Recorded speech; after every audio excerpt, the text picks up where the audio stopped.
Olá, seja bem-vinda ao canal que te ajuda a ser leve por dentro e por fora. Aqui você aprende como emagrecer definitivamente através do seu equilíbrio hormonal.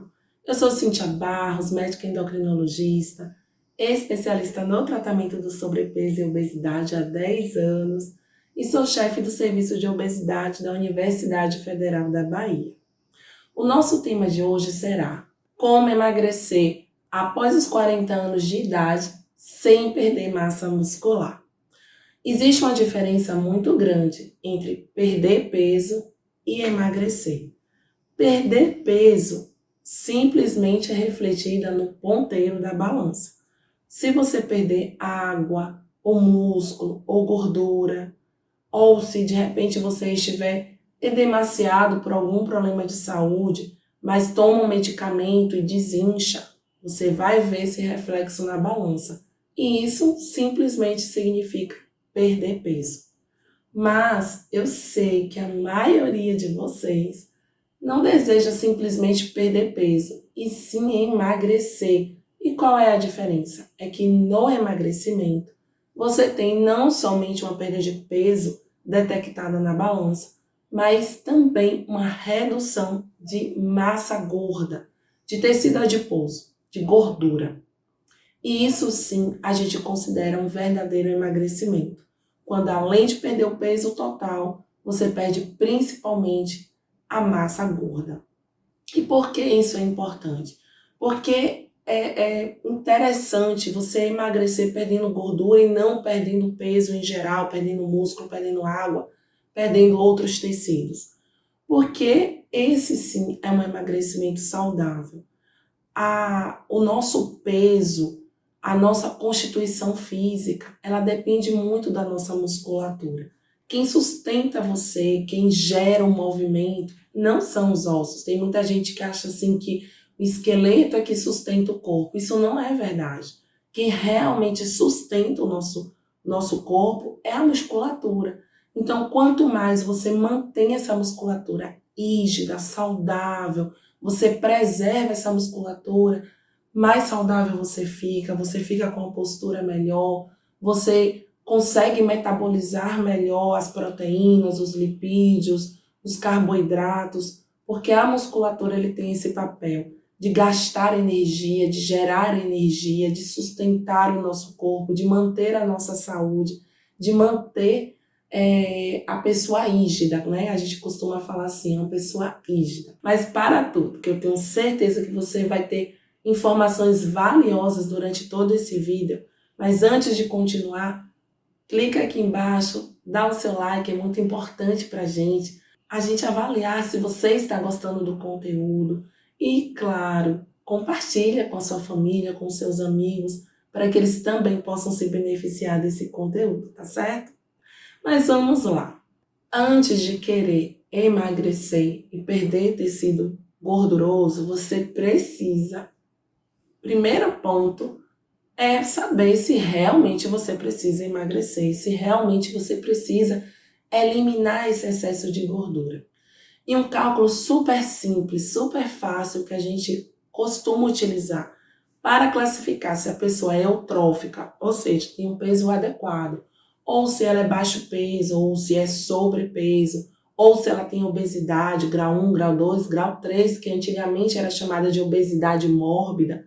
Hoje a gente tem a tendência de não chamar mais assim, até por conta do estigma, né? Que todo esse conceito de obesidade mórbida traz consigo.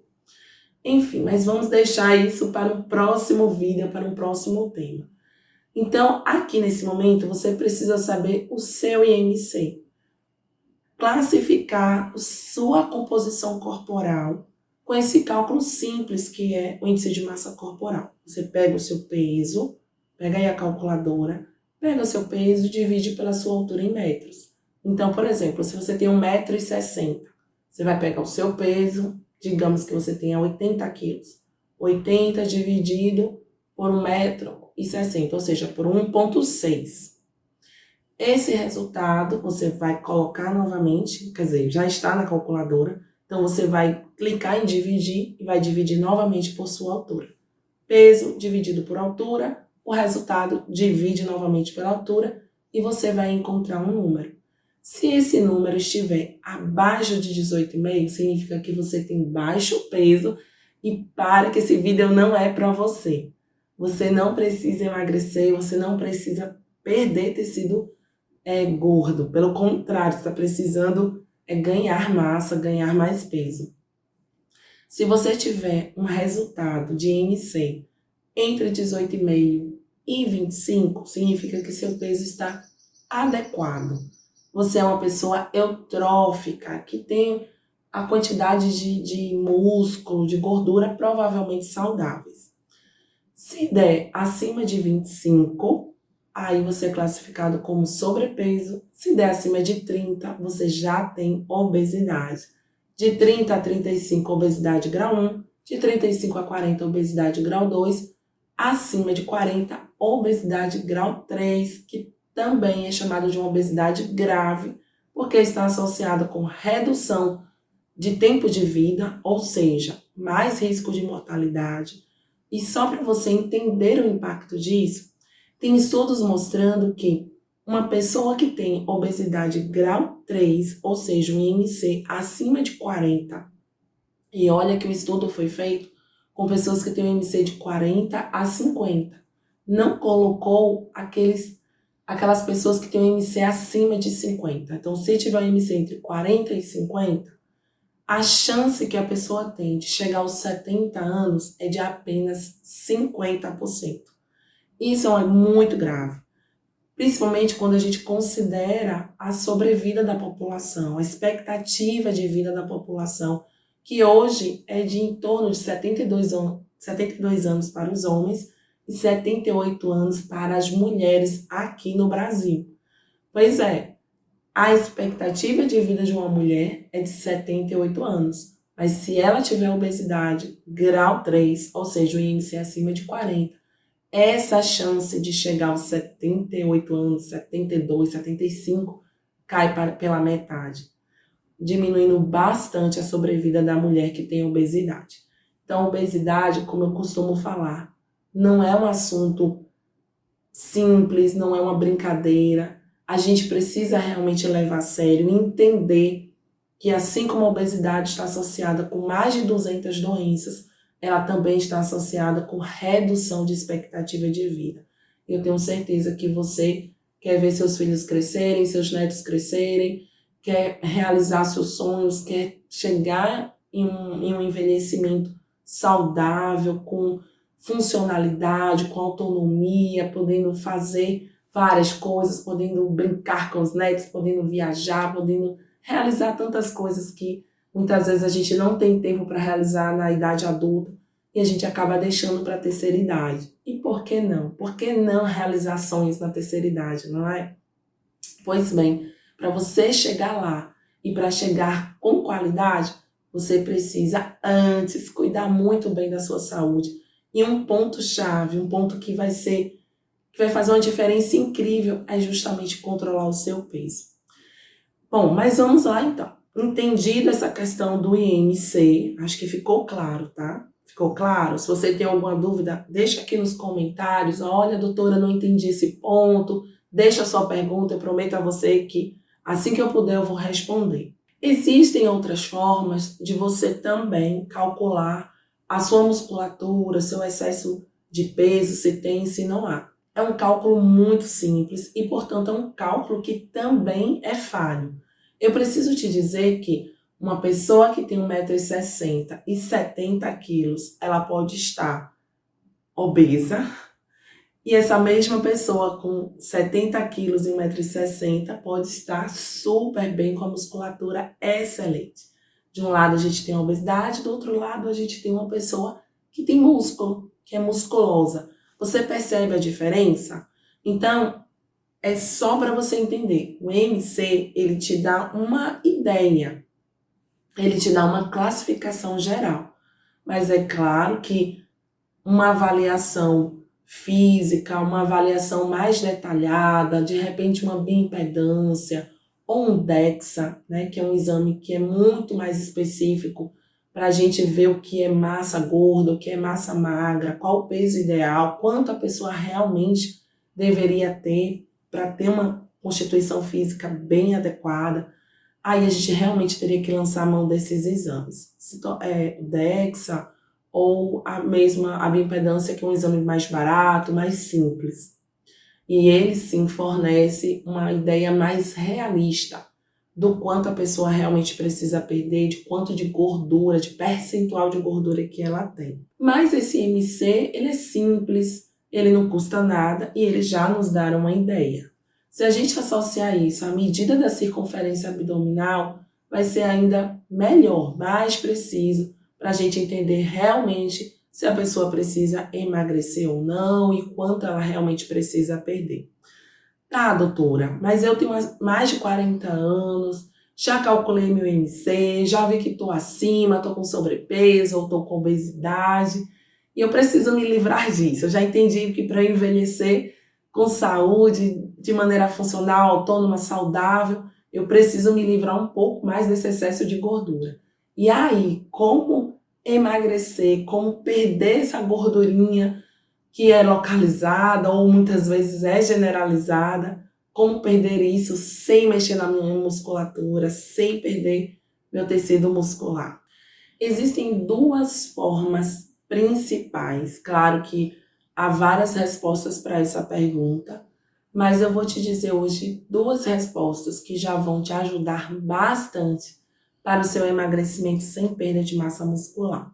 Olha, e lembre, quando a pessoa perde peso e fica com aquela aparência mais envelhecida, fica, né, com aquele, perde essa musculatura da maçãzinha do rosto, fica com aquele rosto mais sequinho, né, mais, tira aquela coisa do rostinho mais rechonchudo e fica muitas vezes até com escavações, né, isso dá uma aparência de envelhecimento. Além disso, se você perde peso, perdendo musculatura, você aumenta a flacidez. Então fica aquele emagrecimento que a pessoa fica flácida, às vezes fica cheia de pele. Sabe aquela coisa do tchauzinho, sabe? Que você dá tchau e a pele ali tá ali embaixo, balançando, justamente porque está perdendo musculatura. É isso que a gente não quer. E por que essa preocupação, principalmente após os 40 anos de idade? Porque a gente sabe que, à medida que a gente vai envelhecendo, a gente já tem uma tendência de perder musculatura. Você já deve ter ouvido falar de sarcopenia. A sarcopenia é a perda de musculatura, assim como a osteoporose é a perda de massa óssea. Isso acontece com a idade, com as alterações hormonais que vão acontecendo, principalmente quando a mulher chega na menopausa. Não necessariamente precisa ser aos 50 anos. Muitas mulheres, por exemplo, entram na menopausa com 40, 42, ou seja, entram na menopausa precocemente. E isso acaba gerando um ganho de massa gorda, essa alteração hormonal, e por sua vez uma redução da massa muscular. Então, a mulher de mais de 40 anos, ela deve ter muito cuidado com o emagrecimento, para ela conservar essa musculatura, para que ela não acelere o envelhecimento, para que ela não fique muito flácida, com muita celulite, porque ela, como eu falei, já tem a tendência pela idade, já tem a tendência pela menopausa, às vezes não entrou na menopausa, mas já está no período prévio, que é o período do climatério. Isso tudo vai favorecer essa sarcopenia, essa perda de massa muscular e ao mesmo tempo, esse ganho de tecido adiposo de gordura. Mas como eu falei, existem duas maneiras de você conseguir preservar a sua musculatura mesmo durante o processo de emagrecimento. E quais são essas duas alternativas, esses dois recursos que vão nos ajudar a manter o nosso peso adequado, preservando a nossa musculatura, mesmo durante o processo de perda de peso? A primeira é o exercício físico resistido. Guarda isso aí. Exercício físico resistido. Eu sei que tem muitas mulheres que adoram fazer uma caminhada, ou muitas vezes nem gostam de exercício físico. Ai, doutora, não gosto de exercício físico, odeio academia. mas eu até caminhar, até que dá, né? Fazer minha caminhadinha até que dá. E aí a mulher faz a opção pela caminhada, ou pela bicicleta, ou por correr, ou pela natação, né? Por algum exercício que não é um exercício de resistência. Mas para você emagrecer, mantendo seu tecido muscular, é muito importante que você alie esses exercícios que são aeróbicos, que são excelentes. Caminhada é um dos melhores exercícios. Tem muita gente que acha assim, ai, caminhada é muito pouco, é muito fraco para quem quer emagrecer. Não é não. Você pode muito bem, tranquilamente, fazer a sua caminhada e isso vai te ajudar sim no processo de emagrecimento. Caminhada é um excelente exercício. Mas para manter sua musculatura, só a caminhada não é suficiente. É necessário também esse exercício de resistência. E quais são os exercícios de resistência? Você entende o que é resistência? São exercícios que você tem que ir contra a gravidade, que você tem que fazer uma força, que você tem que fazer uma resistência mesmo, né? A gravidade, ela sempre puxa tudo para baixo, não é isso? Se você soltar aqui alguma coisa, vai cair. Pois bem, o exercício de resistência você tem que levantar a sua musculatura contra essa gravidade e colocando uma força também. Isso a gente consegue com algumas modalidades de esportes, de exercícios, e eu vou deixar aqui duas para vocês, que é o Pilates e a musculação. Isso mesmo. Se você associar seu exercício aeróbico com 2 a 3 dias, preferencialmente 3 dias, de exercício de resistência, musculação ou Pilates, você vai estar ajudando a manter a sua musculatura. Ou seja, você vai perder peso, você vai eliminar seu excesso de gordura, mas você vai preservar o seu tecido muscular, a sua musculatura, porque você está fazendo um movimento de resistência. E quando você faz isso, você fortalece essa musculatura, você hipertrofia essa musculatura. É a lei do uso e do desuso, né? Quando a gente não usa algo, a tendência é atrofiar. Veja, por exemplo, uma pessoa que às vezes sofre um acidente, ela fica acamada durante 1 mês, 2 meses, ou ela fica na cadeira de roda. Veja como a perna dela fica sequinha. Você já percebeu isso? Ou quando a pessoa quebra um braço, que fica imobilizado 1 mês, 6 semanas, né? Tem gente que opera, fica 2 meses com o braço imobilizado. Quando ela tira aquela tala, aquele gesso, pode comparar. O braço que foi engessado, ele vai estar mais fininho do que o outro braço. E isso acontece justamente pela falta do uso da musculatura.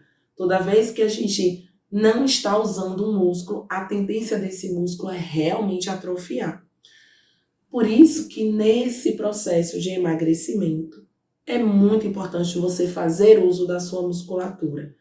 Ai, doutora, eu não gosto de musculação, não gosto de academia, eu não me sinto bem, não me sinto confortável, não gosto de pilates, ou não consigo, não tem pilates próximo à minha casa, o que é que eu faço? Eu te aconselho a comprar de repente halteres, comprar aqueles pezinhos que você pode colocar nas pernas, né, a tornozeleira, falar com um educador físico para te ensinar alguns exercícios, ou você pode entrar na internet, no YouTube, tem vários personagens que colocam diariamente vídeos para ajudar pessoas que querem fazer exercício em casa. Então, hoje existem várias alternativas, não tem desculpa. Você pode sim fazer seu exercício na academia, em casa, num estúdio de pilates e manter a sua musculatura. Isso é muito legal para que você emagreça sem flacidez, para que você emagreça mantendo o seu tecido muscular, que vai te dar sustentabilidade, que vai te dar postura, que vai te ajudar ainda no teu processo de emagrecimento, porque toda vez que você usa a musculatura, que você está ali absorvendo a glicose, né, o músculo, para ele funcionar, ele precisa de energia, e essa energia ela é absorvida pela glicose, então vai baixar seus níveis de glicose, vai baixar os seus níveis de insulina, Isso vai fazer redução da resistência à insulina, que é a base metabólica da obesidade, do sobrepeso, do diabetes. Então, olha só o quanto você vai melhorar e equilibrar os seus hormônios, e isso vai favorecer o seu emagrecimento, e um emagrecimento saudável, um emagrecimento mudando os seus hormônios, para que esse emagrecimento possa ser permanente e você não reganhe tudo de volta. E a segunda estratégia para você emagrecer, mesmo após os 40, mantendo a sua musculatura, é ingerir a quantidade adequada de proteínas. Guarda isso aí. Exercício físico resistido, usar a musculatura e uma ingestão de proteínas de maneira adequada. Isso mesmo. Se você quer manter sua musculatura, você precisa dar para o seu corpo um nutriente que vai formar a sua musculatura. Então, se você quer emagrecer, mas sua dieta ali é uma dieta baseada só em gordura, baseada só em carboidratos, como é que você vai alimentar sua musculatura? Como é que você vai manter essa musculatura intacta? Não vai conseguir. A gente precisa ingerir uma quantidade adequada de proteínas. A recomendação é de que um adulto ele ingira no mínimo 0,8 gramas de proteína por quilo. Se você tem mais de 40 anos, está tentando emagrecer, quer manter sua musculatura, esse mínimo ele deve ser obedecido e você pode até mesmo procurar uma nutricionista para que sua proteína chegue a 1 grama por quilo. Porque se você pega uma dieta, por exemplo, de 1.500 calorias, 2.000 calorias por dia, e dessa quantidade, 15, 20% é de proteína, e você consegue manter esse 1 grama de proteína por quilo de peso, isso vai fazer com que você diminua um pouco mais de carboidrato. Isso vai te ajudar a emagrecer, mantendo a sua musculatura. Ou seja, comer bem, comer proteína em todas as refeições é bastante importante para esse emagrecimento com preservação da musculatura. Além disso, a proteína ela é digerida mais lentamente. Isso facilita bastante a questão da saciedade. Quando você come uma refeição só com carboidrato, esse carboidrato ele é digerido muito rapidamente. Isso faz com que logo você fique com fome. Quando você coloca uma proteína na sua refeição, essa proteína é digerida mais lentamente, isso vai te dar mais saciedade e vai fazer com que você não tenha necessidade de ficar beliscando. Então, um jeito muito errado de se fazer dieta visando emagrecimento é fazer dietas muito restritivas, com quantidades inadequadas de calorias e, ao mesmo tempo, uma redução importante das proteínas. Você vai perder peso? Sim, vai. Você está reduzindo a quantidade de calorias. Mas lembre-se que você vai estar perdendo também tecido muscular. E isso vai deixar você flácida e com aparência mais envelhecida. Então, segredo para emagrecer, principalmente a partir dos 40 anos, sem perder essa musculatura, sem ficar flácida, sem esse envelhecimento precoce, é justamente manter seu exercício de resistência 3 vezes na semana e ingerir a quantidade de proteínas. E aí eu te recomendo que você marque uma nutricionista para que ela possa calcular para você o quanto de proteína você precisa ingerir por dia, quais alimentos você deve ingerir em cada refeição para que haja uma quantidade adequada de proteína. Claro que você já sabe que todas as carnes, elas têm bastante proteína. Eu recomendo que se você for comer carne, que seja carnes mais magras, sem excesso de gordura. Dê preferência para carnes brancas, né, que elas tenham quantidade menor de colesterol. Eu recomendo que, para quem come carne vermelha, no máximo 1 a 2 vezes por semana. Os outros dias, procure diversificar peixe, frango. Mas se você não come carne, de repente você é um vegetariano, ou lacto-vegetariano, ou vegano, não se preocupe. Os vegetais, eles também têm proteínas. Lembre-se que as castanhas têm bastante proteína. Para quem usa leite e derivados como queijo, ricota, também tem bastante proteína. Vários vegetais têm bastante proteína também. Tem aminoácidos, que esses aminoácidos vão se juntar no seu corpo e vão formar proteínas. E isso é muito legal. E não esquece, os grãos são os vegetais mais ricos em proteína. Então, são os feijões, o grão de bico, a lentilha, a ervilha. Graças a Deus, nós temos muitas opções de grãos no nosso país e esses grãos fornecem a quantidade adequada de proteínas que nós precisamos. Quando eu falo em castanhas, eu estou falando do amendoim, da amêndoa, das nozes, da castanha do Pará, da castanha do caju. Enfim, nós temos uma riqueza muito grande também, né, de castanhas, e essas castanhas, elas também enriquecem o nosso corpo com as proteínas. Então, por que não, no café da manhã, por exemplo, você pode fazer um mingau de aveia, colocar umas castanhas, olha só, já é a proteína do leite, já é a proteína das castanhas. Se você, de repente, no almoço, coloca uma salada de grão de bico, um pouco de feijão, nossa, você já tem bastante proteína aí nesse prato. Não era nem necessário colocar a carne, mas se você quiser, você pode colocar a carne também. À noite, se você tomar uma sopinha de abóbora, coloca um franguinho desfiado ou pedacinhos, por exemplo, de ricota, deixa aquela sopa mais saborosa. Na semana passada, a gente tomou em casa, né, uma tigelinha de sopa de abóbora à noite, eu coloquei castanha de caju. Então, eu tava ali tomando uma sopinha, carboidrato, né, porque é uma verdura, mas enriquecida com a proteína da castanha, ficou, olha, uma delícia. Então, trazer para suas refeições proteína vai te dar mais saciedade, vai te ajudar no processo de emagrecimento, sem você perder a sua musculatura, sem você ficar flácida. Então, ó, emagrecimento tem que ser do jeito certo. Não fica preocupada somente com o ponteiro da balança, mas foca em um emagrecimento saudável, preservando a sua musculatura, porque você vai ficar muito mais bonita, muito mais saudável e com certeza seus hormônios vão ficar mais equilibrados, fazendo com que você consiga manter essa perda de peso adequada, mesmo que você já tenha passado dos 40 anos. E aí, você gostou desse conteúdo? Foi útil para você? Você já entendeu como emagrecer mesmo após os 40 anos sem ficar flácida, sem perder a sua musculatura? Se você gostou desse vídeo, compartilha com suas amigas, compartilha com sua família, para que eles também possam aprender informações que vão trazer mais saúde, mais qualidade de vida. Muito obrigada por ter ficado comigo até aqui. Deixa o seu like aqui embaixo e fica atenta, ativa o sininho para que toda semana você possa receber conteúdos incríveis, conteúdos que com certeza vão te ajudar a emagrecer definitivamente através do seu equilíbrio hormonal. Beijos e até o nosso próximo vídeo.